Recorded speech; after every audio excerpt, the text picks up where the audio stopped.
अस्सलाम वालेकुम मोअज़्ज़िज़ ख़वातीन व हज़रात, अली मुमताज़ आपके साथ एक और वीलॉग लेकर। इस वीलॉग में पाकिस्तान तहरीक-ए-इंसाफ़ के जो अंदरूनी इख्तलाफ़ात हैं उसकी असल कहानी मैं आपके सामने रखने जा रहा हूँ।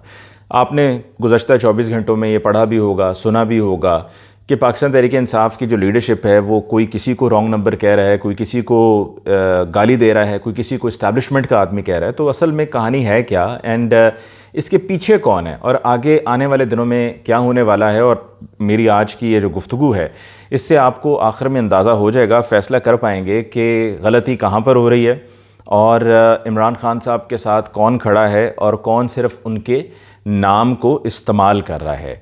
और मैं खुल कर बात करूँगा, मतलब मुझे पता है कि यकीनन किसी की हिमायत में बात करूँगा तो वो कहेंगे जी बिल्कुल ठीक बात है, किसी की मुखालफत में करूँगा तो उनके साथ भी उनके लोग हैं, उनके हिमायती हैं, सोशल मीडिया पे भी हैं और वैसे भी हैं, तो वो उनकी तोपों का रुख मेरी तरफ हो जाएगा। लेकिन जो बात होनी चाहिए वो सच्ची बात होनी चाहिए, हकीकत पर होनी चाहिए। भले अगर किसी को बुरा लगता है सो लगे, लेकिन जो मेरी मालूमात में असल कहानी है वो आपके सामने मैं ज़रूर रखूँगा।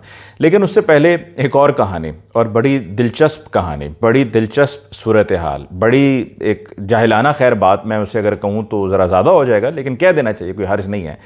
PMLN की तरफ से एक्सपेक्ट किया जा रहा था कि जस्टिस याया अफरीदी को जैसे ही चीफ़ जस्टिस के तौर पे नॉमिनेट किया जाएगा तो उनकी नॉमिनेशन के बाद मंसूर अली शाह साहब और मुनीब अख्तर साहब दोनों चूँकि सुपरसीड हो जाएंगे, क्योंकि वो नंबर 1 पर हैं मंसूर अली शाह और मुनीब अख्तर साहब नंबर 2 पर हैं और याया अफरीदी साहब नंबर 3 पर थे, तो वो दोनों यानी कि टॉप 2 जो हैं मंसूर अली शाह साहब और मुनीब अख्तर साहब, ये दोनों इस्तीफ़ा देके घर चले जाएंगे। और ये PMLN की ख्वाहिश भी थी और ख्वाब भी था, जिसको एक दीवाने का ख्वाब कहा जा सकता है। और ये इस पर बेस था और ऐसी ये मतलब रिडिकुलस किस्म की बात है, मतलब अक्ल यहाँ से नहीं सोचते हैं, शायद गोडों से गिट्टों से सोचते हैं कि अगर फ़ौज में इस तरह से होता है तो उसका मतलब ये तो नहीं है कि ये जुडिशरी में भी होगा। फ़ौज में क्यों होता है? फ़ौज में हमेशा से ये होता है कि जी 4 या 5 नाम जाते हैं और उनमें से किसी एक नाम का इंतखाब हो जाता है, सिलेक्शन हो जाती है और उनको आर्मी चीफ़ बना दिया जाता है। मतलब मिसाल के तौर पे अगर 5 नाम गए हैं और तीसरे नंबर पे जो हैं उनको आर्मी चीफ़ बना दिया जाता है, तो नंबर 1 और 2 पर जो लोग होंगे वो दोनों होंगे तो वो पाँचों के पाँचों लेफ्टिनेंट जनरल, लेकिन जो टॉप पे 1 और 2 सीनियरिटी में होंगे वो घर चले जाएंगे, इस्तीफ़ा दे देंगे, रिटायरमेंट ले लेंगे। और अगर कोई 5वें नंबर से होगा तो टॉप 4 जो हैं वो चले जाएंगे। और ये हमेशा से होता आया है, ठीक है, और नहीं भी हुआ है। मतलब ऐसा नहीं है कि हमेशा ही हुआ है, ऐसा भी हुआ है कि जब नहीं हुआ है जो लोग पीछे रह जाते थे उनकी जो मुद्दत मुलाजमत है वो चूँकि कंप्लीट वैसे ही होने वाली होती थी तो वो फिर इस्तीफ़ा देकर या रिटायरमेंट लेकर, अर्ली रिटायरमेंट लेकर घर चले जाते थे। और कुछ ऐसे भी हैं कि जो जिनकी मुद्दत मुलाजमत थोड़ी सी रह जाती है वो कहते हैं जी हम पूरी कर लें। अब फ़ौज में तो ये होता है ना कि जो लेफ्टिनेंट जनरल्स होते हैं उनकी वैसे भी सर्विस पीछे ज़रा महदूद रह जाती है, क्योंकि टॉप 5 होते हैं सीनियरिटी में, तो उनकी सर्विस पीछे वैसे भी महदूद रह जाती है। तो वो कहते हैं कि जी अगर आर्मी चीफ़ बन जाते हैं तो 2 साल की मज़ीद मुद्दत मुलाजमत में तोसी हो जानी थी, यानी कि 2 साल मज़ीद सर्व करना था एज आर्मी चीफ़। तो अब वो अपॉइंटमेंट नहीं हुई है और पीछे जो कुछ माह रह गए हैं उसको या तो सर्व कर लें या आप इस्तीफ़ा दे के अर्ली रिटायरमेंट लेकर आप घर चले जाएँ। तो ये वो वजह है कि जो फ़ौज में होता रहे। यहाँ पर तो जस्टिस मंसूर अली शाह या जस्टिस मुनीब अख्तर साहब अगर सुपरसीड हुए हैं तो इनकी तो पीछे सर्विस रहती है और अच्छी खासी सर्विस रहती है। तो PMLN को इससे बड़ा धचका पहुंचा है और कुछ आम लोग भी एक्सपेक्ट कर रहे थे कि ऐसा ही होगा, लेकिन मंसूर अली शाह साहब ने और मुनीब अख्तर साहब ने इनकी जो ख्वाहिशात थीं, जो इनकी कोशिशें थीं, उन पर पानी फेर दिया, रोल के रख दिया कि जी आप एक्सपेक्ट कर रहे हैं कि हम इस्तीफ़ा देंगे, हम इस्तीफ़ा नहीं देंगे, आपको कोई और हथकंडे अब इस्तेमाल करने पड़ेंगे। अब जिस तरह से ये इसके लिए कमेटी के लिए जो कमेटी बेंचेस बनाएगी उसके लिए टॉप 3 में अब मंसूर अली शाह साहब, मुनीब अख्तर साहब और chief justice of Pakistan Yahya Afridi साहब हैं। और chief justice of Pakistan Yahya Afridi साहब ने वो बेंच को रिकन्स्टिट्यूट करके इन दोनों को बीच में शामिल कर लिया है। अब गवर्नमेंट के लिए ये मामला नाकाबिल बर्दाश्त है, तो ऐन मुमकिन है कि मंगल को गवर्नमेंट एक, अगर ये बात ना बनी, मतलब कोई और इनको हल नज़र ना आया या उनको ये लगा कि ये हमारे लिए अभी भी बड़ा नुकसानदेह है, हमें ऐसा नहीं होने देना है, गो कि मैं समझता हूँ कि ये जो कमेटी है इसने बेंचेस बनाने हैं। जिस तरह अभी ये बेंचेस बन गए हैं, एक हफ़्ते के लिए बेंच बन गया है कि जी फ़लाँ बेंच इतने केसेस सुनेगा और 2-2 जजेस एक बेंच में मौजूद हैं। तो ये ज़्यादा से ज़्यादा क्या कर लेंगे, ज़्यादा से ज़्यादा जो हमारे सिविल के केसेस हैं या दीगर और इस तरह के रिलेटेड केसेस हैं उनको सुनेंगे। जो कॉन्स्टिट्यूशनल मामलात हैं, जो आइनी मामलात हैं जिससे कोई पॉलिटिकल पार्टी या गवर्नमेंट सबसे ज़्यादा इफ़ेक्ट हो रही होती है, उसके लिए तो आईनी बेंच बनना है। तो सिर्फ इस एक वजह से हो सकता है कि अभी रुक जाएं, वरना ऐन मुमकिन है कि मंगल को ये तय करके फ़ैसला किया जाए कि जी एक बिल पास किया जाए, एक कानून पास किया जाए, और उस पर फिर उसको ऑर्डिनेंस वो बन जाएगा जब दस्तखत हो जाएंगे सदर पाकिस्तान के, कि जी जो टॉप 5 हैं, जिसमें फिर जस्टिस अमीनुद्दीन ख़ान और जस्टिस जमाल खान मंदोखेल, ये दोनों भी उसमें शामिल हो जाएंगे कि 5 जजेस पर मुश्तमिल ये कमेटी होगी, उसमें हो सकता है एक नया ऑर्डिनेंस जारी कर दें। लेकिन फुल कोर्ट इजलास बुलाया गया है चीफ जस्टिस याया आफरीदी साहब की तरफ से, और ये अभी इतवार पीर को बुलाया गया है और 28 तारीख को, और इसमें भी इस मामले को डिस्कस किया जाएगा, तय किया जाएगा कि जी क्या ये जो प्रैक्टिस एंड प्रोसीजर 2 आया था इसको लेकर कैसे प्रोसीड करना है। और जो ये सीनियरिटी वाला मामला है वो मैंने आपको पहले बता दिया है कि वो वहाँ फ़ौज वाला फार्मूला यहाँ पर उसका अमल दरामद नहीं हो सकता, बल्कि कुछ PMLN की ऐसी ख़वातीन हैं, ख़ास तौर पे वो हिना परवेज़ भट्ट, जिनके बारे में तो मैं बड़ी यकीन से और आंखें बंद करके कह सकता हूँ कि वो यहाँ से नहीं सोचती हैं, उनका जहन उस तरीके से काम नहीं करता है। बदकिस्मती से उनको MPA तो बना दिया जाता है, और वो इसी वजह से इसी तरह की ट्वीट्स के पीछे MPA बना दिया जाता है कि जिसमें वो भी कह रही हैं कि जी इस्तीफ़ा दे देना चाहिए और उन्हें घर चले जाना चाहिए। भाई उन्हें क्यों इस्तीफ़ा दे के घर चले जाना चाहिए? हाँ, हो सकता है कि आप जिस तरह इस्लामाबाद हाई कोर्ट के जजेस के ख़िलाफ़ रेफरेंसेस आते रहे हैं, इसी तरह एक रेफरेंस मंसूर अली शाह साहब और मुनीब अख्तर साहब के ख़िलाफ़ भी भेज दिया जाए उनको साइडलाइन करने के लिए। और PMLN से मेरी ये गुजारिश है, ख़ास तौर पे पंजाब गवर्नमेंट से मेरी ये गुजारिश है कि जनाब आपने जो अपनी सोशल मीडिया की टीम में लोग रखे हुए हैं ना, उनके चेहरों के बारे में सबको पता है, मुझे भी पता है और भी लोगों को पता है। और ये जो प्लांटेड वॉक्स पॉप्स होते हैं ना, वॉक्स पॉप्स हैं कि आप जाके लोगों से राय लेते हैं एक आम आदमी से कि हाँ जी बताइए आप मंसूर अली शाह साहब और मुनीब अख्तर साहब के बारे में क्या कहते हैं। अब उनको पहले साइड पे खड़ा करेंगे, साइड पे खड़ा करके उनको सिखाएंगे, उनको ज़रा रट्टा लगवाएंगे, उनसे जवाब मर्ज़ी का लेंगे, उनसे टेक लेंगे, रिकॉर्डिंग करेंगे। जब मर्ज़ी की बात नहीं होगी तो फिर रिकॉर्डिंग करेंगे, फिर रिकॉर्डिंग करेंगे, फिर रिकॉर्डिंग करेंगे। और अगर एक बंदा फिर भी ना सही से बोल पा रहा हो तो उसको बाद में फिर एडिट में उड़ा देंगे, और किसी और को जो मर्ज़ी के लोगों ने बोला हुआ होगा, जो आपकी मर्ज़ी की बात है वो कहीं भी होगी, तो उसको चला देंगे। देखें जी अवाम की ये राय है, एक प्रेशर बिल्ड करने की कोशिश की जा रही है। तो दिस इज़ 2024, ये वो 1990s का दौर नहीं है। आप उसमें से निकल आइए, लोगों को हर चीज़ की बड़ी अच्छी से समझ है, सब लोगों को पता है कि कौन कहाँ क्या कर रहा है। तो लिहाजा इस तरह के ये जो ओछे हथकंडे हैं ये PMLN की हुकूमत को, ख़ास तौर पे पंजाब गवर्नमेंट को नहीं करने चाहिए। आपकी सोशल मीडिया की टीम में जो लोग मौजूद हैं उनके बारे में मुझे पता है, तो अगर ज़्यादा बात बढ़ेगी तो फिर मैं उनके नाम भी बताऊंगा, चेहरों के साथ भी बताऊंगा कि देखें क्या ये आपके लिए काम नहीं करते। ये जो भी इस वीडियो में नज़र आ रहे हैं लोगों की राय लेते हुए माइक लेकर कि जी आप बताएं, आप बताएं, आप बताएं, तो ये क्या वो लोग आपके लिए काम नहीं करते हैं जिनको आप तनख्वाह भी देते हैं, सरकारी ख़जाने से आप उनको तनख्वाह दे रहे होते हैं? ठीक जी। अब आते हैं दूसरी तरफ, मामला है पाकिस्तान तहरीक इंसाफ की जो अंदरूनी लड़ाई चल रही है। पाकिस्तान तहरीक इंसाफ की जी अंदरूनी लड़ाई करवाई जा रही है, डाली जा रही है। इसमें उनकी बातों पर PMLN के लोगों को भी लगा दिया गया है कि जी जो आपस में लड़ रहे हैं ना, जिस तरह फवाद चौधरी के ख़िलाफ़ काफ़ी बात हो रही है, तो PMLN के लोगों को इस काम पे लगा दिया गया है कि जी आप इसको रीट्वीट करें ताकि बात को आगे और ज़्यादा बढ़ाया जाए। और फिर इसी तरह से कुछ जो मनपसंद रिपोर्टर्स हैं, कुछ ऐसे एंकर्स हैं, उनको भी कहा गया जी आप भी इसको बात को उछालें कि भाई झगड़ा क्या हो रहा है। मसला ये है कि इमरान खान साहब हैं जेल में। इमरान खान साहब की जेल में जो सहाफ़ियों से जब तक मुलाकात होती थी ना, तो तब तक मामलात और तरह से थे। सहाफ़ी जाकर उनको बताते थे कि बाहर ये चल रहा है, फ़लाने ये कहा, फ़लाने ये कहा, और इमरान खान साहब की भी जो राय होती थी वो सहाफ़ियों के ज़रिए बाहर आती थी और ठीक से आती थी। दूसरा, उनकी बहनों के ज़रिए जो बात बाहर आती थी वो भी बिल्कुल ऑथेंटिक एक नंबर बात होती थी। लेकिन चूँकि ये अक्टूबर के महीने में मुलाकातों का सिलसिला ख़त्म कर दिया गया और फिर उसके बाद ये जो 2 मुलाकातें हुई हैं ये सिर्फ वकीलों की हुई हैं, तो इस वजह से इमरान खान साहब दरअसल क्या क्या रहे हैं ये वो सही बात बाहर नहीं आ रही है।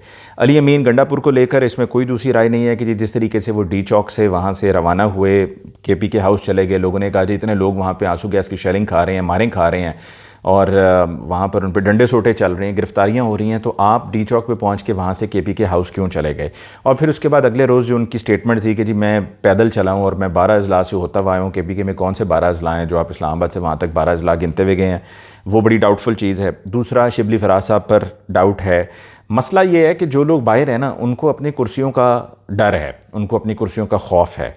जब PTI गवर्नमेंट में नहीं थी 2022 में, फेडरल गवर्नमेंट में, और फिर उसके बाद दिसंबर 2022 में प्रोविंशियल गवर्नमेंट KPK और पंजाब से भी असेंबलियों को तहलील कर दिया था, तो उसके बाद जब गवर्नमेंट में नहीं थी तो खौफ नहीं था कि यार कोई ओहदा जा रहा है, दूसरा उस वक्त इमरान खान साहब बाहर होते थे। फवाद चौधरी साहब ने भी बड़ा मुश्किल वक्त गुजारा है, ऐसा नहीं है, मतलब लोग उन पर भले जितनी मर्जी तनकीद करें, लेकिन ऐसा है कि उन्होंने भी मुश्किल वक्त गुजारा है। आपको याद है कि ये 9 मई से पहले फवाद चौधरी साहब गिरफ़्तार हुए, उनको जेल भेजा गया, उनको हथकड़ियाँ लगा के अदालत में लाया जाता रहा, सिर्फ इसलिए कि जी तौहीन इलेक्शन कमीशन का उन पर केस बना दिया गया था। क्या सब भूल गए हैं? लोगों को याद नहीं है। फिर इसी तरह अगर ओन चौधरी के साथ और जहांगीर तरीन के साथ अगर फवाद चौधरी बैठे हुए नज़र आए हैं, तो वो तो सब बैठते रहे हैं ना, क्योंकि पीटीआई का वो हिस्सा थे उस वक्त, पहले की बात है, यानी कि जब गवर्नमेंट थी तो वो बैठते रहे हैं साथ में। फिर पाकिस्तान तहरीक इंसाफ के अगर आपने तय करना है और एक रूल बनाना है कि भाई जो कोई कह कर कि जी मैं पार्टी को छोड़ रहा हूँ, वो छोड़ गया है, तो फिर उसको वापस नहीं लिया जाएगा, तो फिर तो ये क्रॉस द बोर्ड सब पर अप्लाई होता है, ठीक है। और इस पर इमरान खान साहब ने भी कोई दो टोक जवाब नहीं दिया था जब फवाद चौधरी साहब के हवाले से पूछा गया था अदालत में सहाफ़ियों की तरफ से। उन्होंने कहा जी वक्त आएगा तो वो देखेंगे। लेकिन ये कि अक्रॉस द बोर्ड अगर लोगों ने छोड़ दिया है पार्टी को और छोड़ कर ऐलान करके वो साइडलाइन हो गए हैं, तो उसके बाद उनको पार्टी में दोबारा शामिल करना है या नहीं करना, ये फ़ैसला तो इमरान खान साहब को करना है। अब आप देखिए कि मुशर्रफ जमशेद चीमा साहब हैं, वो अक्टूबर में ये एहतजाज के नतीजे में वो उनको 22 रोज़ हो गए हैं, वो जेल में बंद हैं, उनकी अभी तक रिहाई नहीं हो पा रही है। तो वो भी तो पार्टी को उन्होंने इनिशियली एक प्रेस कॉन्फ्रेंस करके छोड़ा था, ठीक है, तो वो प्रेस कॉन्फ्रेंस भी वो जेल से इसी सूरत में वो निकले थे। तो क्या उनको पाकिस्तान तहरीक इंसाफ ये कहेगी कि जी ये एक नंबर नहीं है, ये पार्टी के साथ वफ़ादार नहीं है, ये पार्टी को छोड़ गए थे, अभी भी वो देखें जेल में बंद हैं। और इसी तरह और भी कुछ लोग हैं जिन्होंने पार्टी को उस वक्त छोड़ा था, वक्ती तौर पे छोड़ा था, लेकिन फिर उसके बाद वो पार्टी में दोबारा से सरगर्म हो गए थे। फवाद चौधरी साहब को भी आप मुझे सिर्फ इतना बता दें कि क्यों दोबारा गिरफ़्तार किया गया था। ये 9 मई के बाद जब उनकी गिरफ़्तारी हुई और उन्होंने काफ़ी वक्त गुजारा जेल में, तो क्यों उनको उठाया गया? उनको सिर्फ और सिर्फ इसलिए उठाया गया था कि ये कहा जा रहा था कि भाई आप उधर जाएं, और ना सिर्फ ये कि आप जाएं, बाकायदा ऐलान करें, शामिल हों और एक्टिव हों इस्तेकाम पाकिस्तान पार्टी में। लेकिन वो नहीं हो रहे थे, वो नहीं मान रहे थे, तस्लीम नहीं कर रहे थे। चूँकि वो तस्लीम नहीं कर रहे थे तो इसलिए फिर उनको जेल में बंद रखा गया। तो ये बड़ा आसान होता है किसी के लिए कि किसी पर कहना शुरू कर दीजिए फ़लाँ रॉन्ग नंबर है। मतलब मैं आपको यहाँ पर एक और मिसाल देता हूँ कि अज़हर मशवानी के बारे में मैं जानता हूँ कि वो पार्टी से कितना डेडिकेटेड आदमी है और उसकी फ़ैमिली पे भी क्या गुजरी है। उनके दोनों भाइयों को, पहले एक भाई को उठाया गया था, वो कई माह के बाद छोड़ा गया, फिर उसके बाद दोबारा से उन भाई को, बड़े भाई को और फिर एक और भाई, दोनों को उठा लिया गया। उनके वालिद को भी इसी तरीके से पहले परेशान किया गया, उनको उठाया गया था। और अज़हर मशवानी को 9 मई से पहले भी उठाया गया था। तो अज़हर मशवानी ने सिर्फ इतना लिखा फवाद चौधरी साहब की ट्वीट को लेकर कि जी देखें, आपने तनकीद करनी है, पर इस्टेब्लिशमेंट पर तनकीद करें, आप पीटीआई पे तनकीद नहीं करें। लेकिन आप इस्टेब्लिशमेंट पे तनकीद करने के बजाय पीटीआई पे तनकीद कर रहे हैं। सिर्फ इतना लिखा, तो यानी कि फवाद चौधरी साहब के ख़िलाफ़ उन्होंने ये ट्वीट की ना, उनको मतलब एहतरामन समझाने की कोशिश की। लेकिन मैंने देखा कि अज़हर मशवानी के ख़िलाफ़ भी एक कैंपेन शुरू होगी पूरी। तो ये कैंपेन्स मसले का हल नहीं है, ये पीटीआई को नुकसान पहुँचाने के लिए, जिस तरह फैसल वाडा टाइप लोग हैं, ये यही चाहते हैं कि जी बताया जाए कि मुख्तलिफ ग्रुप्स बन गए हैं, जिसमें एक वो शाह महमूद कुरैशी साहब का ग्रुप बनने जा रहा है, फिर जी कोई बहनों का ग्रुप बनने जा रहा है, फिर दूसरी तरफ जी बुशा बीबी साहिबा का कोई ग्रुप बनने जा रहा है, फिर ख़बरें खुद से गलत चलवानी शुरू कर दी जाती हैं। अभी जो अमरीकी कांग्रेसमैन ने इमरान खान साहब के लिए उनके हक़ में जो ख़त लिखा है, उन सब को लेकर ये डेटा निकाल कर कहा गया कि जी देखें, ये इतने प्रो इज़राइल हैं, इतने प्रो इंडिया हैं, इतने प्रो फलाना हैं, इतने प्रो फलाना हैं, फलाना है। और ये पूरी एक लिस्ट निकाल के तमाम टेलीविज़न चैनल्स पे खबर चला दी। खबर मतलब धड़ाधड़ वो फटे चलना शुरू हो गए कि जी असल हकीकत सामने आ गई, ड्रॉप सीन हो गया, ये हो गया, वो हो गया। मुझे आप ये बताएं कि क्या जब आप अमरीकी एड लेते हैं और उनसे डॉलर्स मांगते हैं, ठीक है, तो उस वक्त आप ये देखते नहीं हैं कि भाई ये जो हमें हमारे डॉलर्स की, हमारी इमदाद की, हमारी एड की जो अप्रूवल कर रही है कांग्रेस, इसमें अप्रूव करने वाले, उसके हक़ में वोट देने वाले कितने प्रो फलाना है और फलाना है और फलाना है, उस वक्त आप नहीं देखते, क्योंकि उस वक्त आपको ये कैंपेन नहीं चलानी है। अभी आपको कैंपेन चलानी है। अभी आपका मकसद ये है, सर पर भूत सवार है कि भाई पीटीआई को तोड़ो, किसी तरह तकसीम करो। मतलब ये रुकने का नाम नहीं ले रहा है सिलसिला। अब तक जितनी भी कोशिशें की गई हैं 9 अप्रैल 2022 से लेकर अब तक, वो उल्टी पड़ी हैं, तो ये भी उसी तरह से उल्टी ही पड़ेंगी। लेकिन एक बात मैं आपको बता दूँ कि शेर अफजल मरवत को लेकर मुझे मेरे कई करीबी दोस्तों ने, सहाफ़ियों ने बताया है कि जी वो अक्सर मखसूस इदारे के दफ्तर में दिखाई दिए हैं और वहाँ पर इनका आना जाना बड़ी बाकायदगी से है और इमरान खान साहब को इसके बारे में बड़े अच्छे से मालूम है। शानदाना गुलजार भी उनके साथ हैं और इमरान खान साहब इससे बखूबी वाकिफ़ हैं, बखूबी इमरान खान साहब उससे वाकिफ़ हैं, उनकी नॉलेज में है कि क्या है मामला, और वो दोबारा से अब रीएक्टिवेट होने की कोशिश कर रहे हैं कि जी मैं एहतजाज करूँगा और करके दिखाऊँगा, नतीजा प्रोड्यूस करके दिखाऊँगा। अच्छा, आखिर में आपको ज़रा फैसल फरीद को भी बता दूँ कि फैसल फरीद साहब ने जाकर बातें जो की हैं ना वहाँ पर खान साहब की, दरअसल कुछ लोग सियासत में बड़ा ज़रूरी होता है चापलूसी करना, खुशामद करना, वो जो सनाउल्लाह मस्ती खेल साहब ने कहा था ना, वो करना बड़ा ज़रूरी होता है, लेकिन वो उन लोगों में से नहीं है। उन्होंने जाकर वहाँ पर बात की, एक आम वर्कर की, उन्होंने कहा जी वर्कर ने बड़ी मेहनत की है, वर्कर ने बड़ी मारें खाई हैं, आंसू गैस की शेलिंग हुई है, और शिकायत ठीक थी कि वहाँ पे भाई लीडरशिप ही कोई नहीं थी। इमरान खान साहब को बताना होगा कि क्या उन्होंने लीडरशिप से कहा था कि भाई आप सारे रूपोश हो जाएं, और अगर कहा था तो उनमें से तो कोई ऐसे हैं जो अभी भी रूपोश हैं, मतलब KPK जाकर बैठे हुए हैं, वहाँ से निकलने का नाम ही नहीं ले रहे हैं। तो ये इमरान खान साहब की बात जब तक ख़ुद बहनों के ज़रिए, रिपोर्टर्स के ज़रिए बाहर नहीं आएगी, तब तक ये कन्फ्यूजन क्रिएट किए रखेंगे। और फवाद चौधरी साहब पार्टी में रहेंगे या नहीं रहेंगे, या उनको वापस लिया जाएगा नहीं लिया जाएगा, ये फ़ैसला सिर्फ इमरान खान साहब के इख्तियार में है। मैंने जब पिछले साल 9 मई के बाद जो कुछ लोग पार्टी छोड़ गए थे, उनके बारे में मैंने बात की थी इमरान खान साहब से, जो मेरी उनसे मुलाकात हुई थी ज़मान पार्क में, तो उन्होंने फवाद चौधरी, ठीक है, उनके बारे में मुझे खैर उस वक्त एक बात कही थी। जब फवाद चौधरी की बात हुई तो उन्होंने कहा जी कुछ लोग विकेट की दोनों तरफ खेलते हैं, ये एग्जैक्ट जुमला था इमरान खान साहब का। और शीरी मज़ारी साहिबा के बारे में उन्होंने ये कहा था कि जी मैं उनकी मजबूरी समझ सकता हूँ।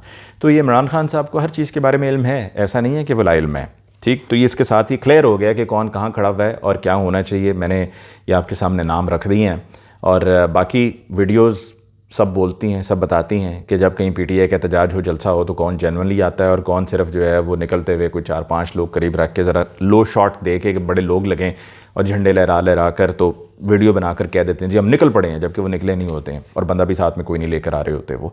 इसके साथ ही मुझे अली मुमताज़ को दीजिए इजाज़त। अल्लाह ने के बाद।